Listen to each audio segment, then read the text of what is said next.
এটি হচ্ছে চীনের প্রথম বাণিজ্যিকভাবে চালিত সাসপেন্ডেড মোনোরেল। এটা পুরোপুরি ড্রাইভারবিহীন আর এটা চালু হয় 2023 সালে। এটা দৈনিক 12 ঘন্টা, সকাল 8টা থেকে রাত 8টা পর্যন্ত চলে।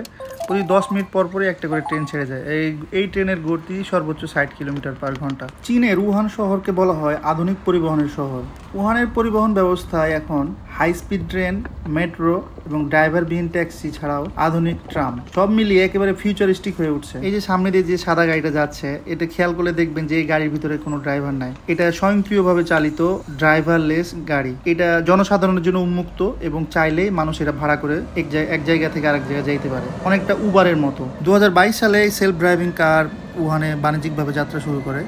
2024-25 সালে এটা প্রায় 1000টা গাড়ি এই উহান শহরে চলে। উহান আধুনিক ট্রাম সিস্টেমের জন্য বেশ পরিচিত। এই ট্রামটি সম্পূর্ণ বিদ্যুৎ চালিত, তাই পরিবেশ বান্ধব এবং শব্দ দূষণ কম। ভিতরে আসন বিন্যাস আরামদায়ক, জানালা বড়, যাত্রীরা সহজে বাইরের দৃশ্য উপভোগ করতে পারে। উহানের ইকোনমিক ডেভেলপমেন্ট জোন এবং শহরের কিছু নির্দিষ্ট এলাকায় আধুনিক ট্রাম চালু রয়েছে। এটি ট্রাফিক কমাতে সাহায্য করে এবং শহরকে আরো আধুনিক ও টেকসই পরিবহনের দিকে নিয়ে যাচ্ছে। কোনো একদিন এই সবগুলো পরিবহনে যাতায়াত করে আপনাদেরকে লাইভ রিভিউ দিব।